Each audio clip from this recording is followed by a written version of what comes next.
পথে অবিচল থেকে আমার মরণ যেন হয় তোমারই কাছে মিনতি আমার মহামহিম দয়াময় ঈমানের পথে অবিচল থেকে আমার মরণ যেন হয় ঠিক কিনা বলেন আমার ভাইরা খুব মনোযোগ দিয়ে শুনবে আমার দেশে এমন এক ইমানদার আছে শিশুকাল চলে গেল যৌবন ফুরাইয়া গেল এখনো দেখবেন ভালো করে সূরা ফাতিহাটাও জানে না ঠিক কিনা বলেন যদি বলা হয় ভাই বলেন সূরা ফাতিহা আলহামদুলিল্লাহ আলহামদুলিল্লাহ রাব্বিল আলামিন আছে না নাই জমির দলিল নাম্বার মুখস্থ দাগ নাম্বার মুখস্থ দেখবেন হারে সব দলিল মুখস্থ দাগ নাম্বার মুখস্থ রেকর্ড নাম্বার মুখস্থ কিন্তু ভালো করে ও কালেমাটাও জানে না আমার যুবক ভাইরা আমার জামালপুরের ভাইরা শূন্য হাতে দুনিয়াতে এসেছিলাম আবার শূন্য হাতে যেতে হবে কারো দরবারে কেউ কিছু নিতে পারবে না সত্যিকার ঈমানদার হতে হবে আমার বন্ধুগণ এই দুনিয়া ছেড়ে আমাদের যেতেই হবে কথা বলেন ঠিক কিনা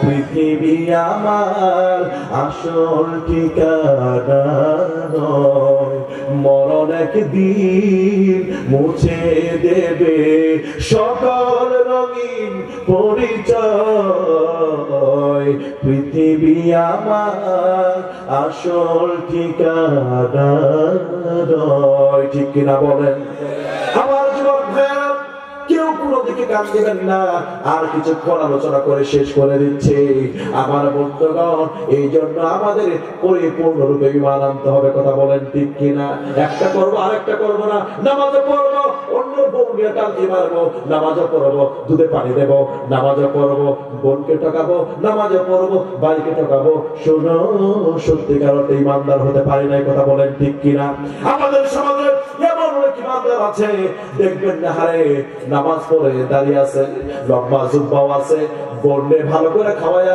বোনের মাথা হাতায় বলে বোনরে নেও যদি তোমার অংশ হয়ে যাবা তুমি ধ্বংস এরকম কিছু বাটপার আছে না নাই এমন কিছু ঈমানদার আছে নামাজ পড়ে রোজা করে হজের আগে নিজের মেয়ের জমিটা দেখবেন ছেড়ে রেখা দিয়া আবার দাড়ি নাচায় নাচায় হজ করে কথা বলেন ঠিক কিনা আবু জেহেল জান্নাতে যেতে পারে তোর মতো বাটপার ঈমানদার জান্নাতে যেতে পারে না কথা বলেন ঠিক কিনা ঈমানের পথে অবিচল থেকে আমার মরণ যেন হয় তোমারই কাছে মিনতি আমার মহামহিম দয়াময়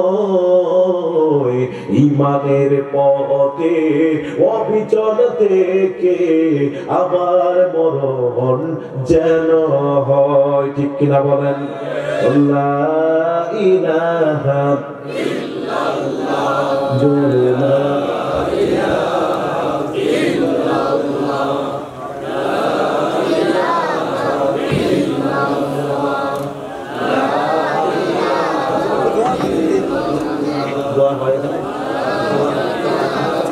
ইল্লাল্লাহ লা ইলাহা ইল্লাল্লাহু মুহাম্মাদুর রাসূলুল্লাহ সবাই জুড়ে বলি সাল্লাল্লাহু ভাই খারাপ লাগতেছে শেষ করে দেই তাহলে আর মাত্র 5 মিনিট চলবে কিন্তু 5 মিনিট ঠিক আছে কোনো সমস্যা নেই ইনশাআল্লাহ হ্যাঁ 12টা পর্যন্ত চলবে ইনশাআল্লাহ ওই না না 5 মিনিট অনেক রাত হয়ে গেছে আগামী কাল আমরা আসতে তাহলে চুপ করে শুনুন হ্যাঁ তাড়াতাড়ি শেষ করে দিচ্ছি আবার কিন্তু ঈমান আনতে হবে সত্যিকার অর্থে ঈমান আনবে আমার সমাজে এমন আবার ঈমানদারও আছে দেখবেন আহারে ঈমানে যে বলেছে হুজুর ঈমানদার কিন্তু এমন চুলের কাটিং দেয় পোশাক পরে ইহুদি খ্রিস্টানদের মতো কথা বলেন ঠিক কি চতুর্দিক থেকে চামড়া বের করে সামনে পাঠার মতো চুল রাখে যদি বলা হয় তুমি কার model I am a Messi তো তুমি কার model I am a Neymar তুমি কার মডেল আই এম এ কুত্তা আচ্ছা এমন প্যান্ট পরে বড় হয় টান মারলে নাভি থেকে একদিক পিছে করে খুলে যাবো, ঠিক কিনা? এমন প্যান্ট পরে সব দেখা যায়। ঢাকায় এক জায়গায় নামাজ পড়তে গেছি, এক যুবক যখন নামাজ পড়ে, যখন রুকু দিছে দেখি প্যান্ট খুললে প্যান্ট নিজ দিকে না সারু প্যান্ট দাঁড়ায় বসছে। তা আমি বললাম রুকুতে যদি এই অবস্থা, সেজদায় কি হয় আল্লাহ জানে। দেখি নামাজ পড়ে বলবো সেজদা দেখি কি হয়। এই যুবক যখন সেজদায় গিয়েছে প্যান্ট খুললে আন্ডার প্যান্ট বাড়ায় বসে।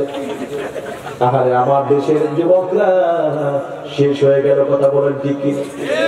আজকে ইমানদার দাবি করে সারাটা দিন শুধু মোবাইলে নিয়ে হলিউড আর বলিউডের সিনেমা দেখে। ও আমার জামালপুরে ভাইরা, একটা বিষয় জেনে রাখো, আমেরিকার হলিউড আর ভারতের হলিউড যতটুকু না ক্ষতি করে, আহারে অ্যাটম বোমা পারমাণবিক বোমা যতটুকু না ক্ষতি করে, তার চাইতে আমেরিকার হলিউড এবং হলিউড আর বেশি ক্ষতি করে, কথা বলেন ঠিক? আজকে ছোট বাচ্চারাও সারাটা দিন শুধু এরকম করে সারাটা দিন জব ছেড়ে আজকে ফ্রি ফায়ার গেম নিয়ে হারা গেম বুম নিয়ে মরে। আমার দেশের মেয়েরাও সারাটা দিন শুধু স্টার জলসা জি বাংলা এগুলো নিয়ে মরে, কথা বলেন ঠিক কিনা? দেশের 12টা যাইল রে হিন্দি ফিল্মে, দেশটারও শান্তলে নিল রে নানা কুকুর। যে লোকটা দেখবেন নামাজ পড়ে কালাম নেই, রোজা নাই, কিচ্ছু নয়, দল্লা যাইতেছে, তারপরে অনেক মানুষের দেখবেন সব আল্লাহ ঢাইলে দিতেছে। আর অনেক লোক নামাজ পড়ে রোজা করে হজ করে, তারপর অনেক লোক বলে আল্লাহ তোর চোখ কেনা, আমি নামাজ পড়ে রোজা করে তারপর আমার কেন বিপদ দেশ। আর ওই লোকটা নামাজ দেয় রোজা নাই, তারপর তুমি তারা সব ঢাইলে দাও। এরকম কিছু লোক আছে না? নাই। সত্যিকার অর্থে ইমানদার হতে পারি নাই, কারণ আল্লাহ রাব্বুল আলামিন কোরআনে কারীমের ভিতরে সুন্দর করে বলে দিয়েছেন, আহাসিবান নাসু আইয়ুতরাকু আইয়াকুলু আমান্না ওয়া হুম লা ইফতানুন। জোরে বলি আল্লাহু আকবার। আল্লাহ রাব্বুল আলামিন সুন্দর করে তিনি বলে দিয়েছেন, ও দুনিয়ার বান্দারা, মুখ দিয়ে বলবা ঈমান এনেছি, এই কথা বললে আমি তোমাদের ছেড়ে দেব না। না না, পরীক্ষা না করা পর্যন্ত বান্দা তোদের আমি ছাড় দেব না। কি পরীক্ষা? এসএসসি পরীক্ষা, ইন্টারমিডিয়েট, অনার্স, তাকবির পরীক্ষা, দাওয়া পরীক্ষা, ফাতওয়া সাহেবের পরীক্ষা দিবে। এই দুনিয়াতে যেই যত বড় ইমানদার তার পরীক্ষা তত বড়, কথা বলেন ঠিক কিনা? আবার বন্ধুগণ, পরীক্ষা আসলে কিন্তু ঘাবড়ে যাওয়া যাবে না। পরীক্ষা দিবেন কে? রোগ দিয়া, বালা দিয়া, বিপদ দিয়া। অনেকেই দেখবেন নামাজ পড়ার কারণে, আমাদের এলাকায় একজন লোক আছে, খায় কইছে কি হলো হুজুর, নামাজ পড়াও দেখছে না পড়াও দেখছি। ও ধারণা কি নামাজ পড়লে আল্লাহ সব দিব, আবার নামাজ না করলে কেন দেবো? ও তো নামাজ পড়ছে, নামাজ পড়তেছে, সব ধান্দা আল্লাহ দিব। আল্লাহ ভাই, এই ধারণা করা কিন্তু কুফরি একটা ধারণা, কথা বলেন ঠিক কিনা? নামাজ রোজা করলে যদি আপনার সব ঢাইলে দিব, এটা ধারণা করা যাবে? কারণ এমন আছে, আল্লাহকে মারা যেদিন থেকে শুরু করবেন, সেই দিন থেকে আল্লাহ আপনার বিপদ রূপ দিয়ে পরীক্ষা করা শুরু করবেন, কথা বলেছে। কারণ আল্লাহ রাব্বুল আলামিন বলে দিয়েছেন, وَلَقَدْ فَتَنَّا الَّذِينَ مِنْ قَبْلِهِمْ فَلَيَعْلَمَنَّ اللَّهُ الَّذِينَ صَدَقُوا وَلَيَعْلَمَنَّ الْكَاذِبِينَ। জোরে বলি আল্লাহু আকবার। আল্লাহ রাব্বুল আলামিন বলেছেন, ও দুনিয়ার বান্দারা, তোমরা মুখ দিয়ে বললা ঈমান এনেছি, এই কথা বললেই ছেড়ে দেব না। না না, আমি পূর্ববর্তী অনেক মানুষকে আমি ঈমানের পরীক্ষা নিয়েছি। আমি পরীক্ষা করে দেখব কে কে ঈমানের দাবিতে সত্যবাদী আর কে কে মিথ্যাবাদী। এই নীতির বাইরে আমি যাব না, কারণ আগেও যেরকম ঈমান এনেছে তাদেরকে পরীক্ষা করেছি, এখনো তোমাদের এই নীতির মধ্যে আসতে হবে। ঈমান যদি ঈমানদার যদি হও, বিপদ আপদ দিয়ে পরীক্ষা দিতে হবে, কথা বলেন ঠিক কিনা? বিপদ আপদের মধ্য দিয়ে তোমাদের পরীক্ষা দেব। যেরকম সবচেয়ে আল্লাহর কাছে সবচেয়ে বড় ঈমানদার কে ছিলেন পৃথিবীতে? নবীরা, কথা বলেন ঠিক কিনা? কথা বলেন। আশাদুল বালাই কারা? সবচেয়ে বড় কথা বলেন তো দেখি। নবীরা যত বড় ঈমানদার কম ছিলেন নাকি বেশি ছিলেন? নবীরা বড় ঈমানদার ছিলেন না কম ঈমানদার ছিলেন? তারা বড় ঈমানদার, তার পরীক্ষাও বেশি। ঠিক তেমনি ভাবে পর্যায়ক্রমে আসবে, কথা বলেন ঠিক কিনা? যে যত বড় ঈমানদার, বিগত 16টা বছর নয়, আমরা আগেও দেখেছি বাংলাদেশে আল্লামা দেলোয়ার হোসেন সাইয়্যিদ 13টা বছর তাকে জেলখানায় পরাকাষ্ঠে তাদের বন্দী করে রাখা হয়েছে, কথা বলেন ঠিক কিনা? অনেক ওলামায়ে কেরামদেরকে ফাঁসি দেওয়া হয়েছে, আর বাংলাদেশে কিছু বদমাশ করেছে। দুষ্টাটা কি কথা বলুন, কথা বলুন। আচ্ছা বলেন, দুনিয়াতে জাকারিয়া আলাইহিস সালামকে মিথ্যা অভিযোগে করার দিয়েছিলেন, দুনিয়া থেকে বিদায় করা হয় নাই? তাফসীরে এসেছে আগের যুগে বনি ইসরায়েলরা সকালে এক নবীরে জবাই করছে, বিকালে এক নবীরে জবাই করছে। নাউযুবিল্লাহ বলবেন, মিথ্যা অভিযোগে জবাই করছে। নবীদের যদি জবাই করতে পারে, আবার বাংলাদেশের আলেম ওলামাদেরকে, ইসলামী আন্দোলনকারী ওই সকল লোকদেরকে ফাঁসি দিতে পারে না? ফাঁসি দিতে পারে না? যারা নাকি হক্কানি বিগত 16টা বছর, যারা নাকি হক্কানি ওলামায়ে কেরামদের বিরুদ্ধে কথা বলেছেন, তোদের বিচার বাংলার জমিনে হবে। একটা ইঁদুরের মতো পালানো কিন্তু খুঁজে পাবি না। কথা বলেন। আজকে আমাদের পূর্বপুরুষরা আমাদের গর্ব হয়, আমরা তো সেই মানুষদের পূর্বপুরুষের, সে আমাদের পূর্বপুরুষ যারা ইসলামের জন্য মাথা মতো করে না। কথা বলেন ঠিক কিনা? বলেছে তোমরা রাষ্ট্রপতির কাছে ক্ষমা চাও, কি আর রাষ্ট্রপতি সাদার মাথা? ক্ষমা চাওয়ার মালিক হচ্ছে আল্লাহ, ক্ষমা চাবে আল্লাহর কাছে, দুনিয়ার কোনো মানুষের কাছে ক্ষমা চাই না। কথা বলেন ঠিক কিনা? আমরা তো তাদের উত্তর শুনি। কথা বলেন ঠিক কিনা? বলছেন ক্ষমা করার মালিক আল্লাহ, তুই ক্ষমা করবে, জীবন দেওয়ার তুই মালিককে। আমরা তাদের উত্তর শুনি। কথা বলেন ঠিক কিনা? আমাদের কোনো পথ ছিল না। কথা বলেন ঠিক কিনা? কিন্তু বাংলাদেশের জাতীয় একটা চাচা আছে, আছে না নাই? একটা জাতীয় যায় যে বাংলাদেশে একটা পুরুষ একটা নেতা পাইছিলাম, জাতীয় পার্টির একটা চাচা আছে না নাই? আমার বাংলাদেশে কেউ কইছে বাপের দেশ, কেউ কইছে জামের স্বামীর দেশ, মাঝখান থেকে আমরা শেষ।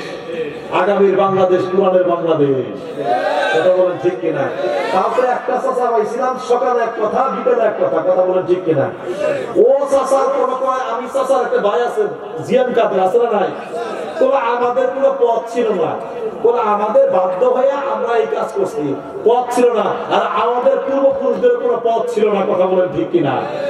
আমাদের পূর্বপুরুষের কোনো পথ ছিল না, তবুও বাংলার কাছে আপোষ করে নাই, মৃত্যুকে বেছে নিয়েছে। কথা বলেন ঠিক কিনা? আজকে তাদের বিরুদ্ধে কথা বলে অনেক বদমাইশ আছে, অনেক মুনাফিক মার্কা আছে, মুনাফিক চেতনা লালন করে তারা কি ফতোয়া দিয়েছে তোদের বিচার বাংলার জমিনে হবে, ইহকালও হবে।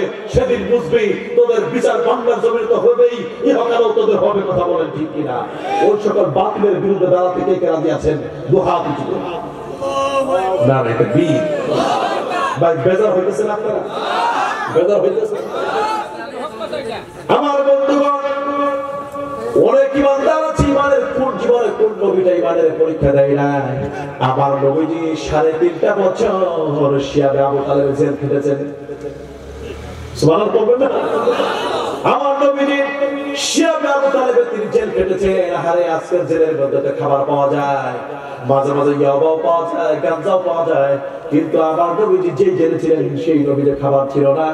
গাছের পাতা খায়া আকাশ ছাগলের পায়খানার মতো কটকটে পায়খানা হয়ে গিয়েছে। কি পরীক্ষা দিয়েছেন আমার নবীজি? কি পরীক্ষা দিয়েছেন? সাহাবারা এমন পরীক্ষা দিয়েছে জেলের ভিতরে। হারে আজকের বাবার বন্ধুগণ, কোন নবীর জীবনে পরীক্ষা আসে নাই? এখনো যে ব্যক্তি এইখানে আমার সামনে যে লোকগুলো আছে, আপনারা যদি এখনো ইমানদার সত্যিকার তো হতে যান, দেখবেন রোগ বালা মুসিবত দিয়ে পরীক্ষা করবেন কে? আইয়ুব আলাইহিস সালামের নাম কি শুনেছেন? সব জায়গায়, বাংলাদেশের প্রায় জায়গায় আমি এই ছোট্ট উদাহরণটা দিয়ে দেই।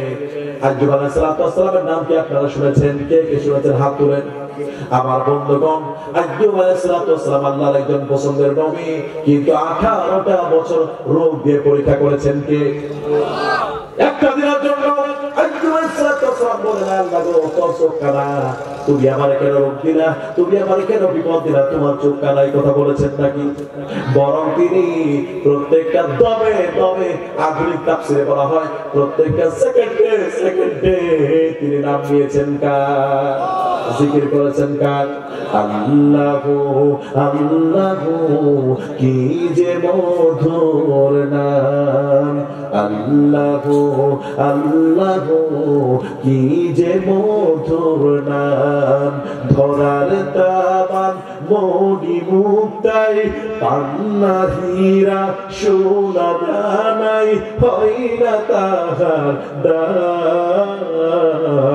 আল্লাহু আল্লাহু কি যে মধুর নাম। সবাই বলেন মারহাবা।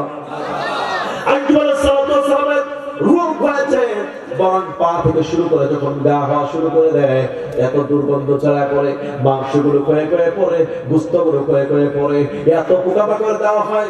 তারপর আইয়ুব আলাইহিস সালাম একটা দিনের জন্য বেজার হয় না, বরং আল্লাহকে বলে, আল্লাহ গো, তুমি খুশি থাকলে আমি আইয়ুব খুশি।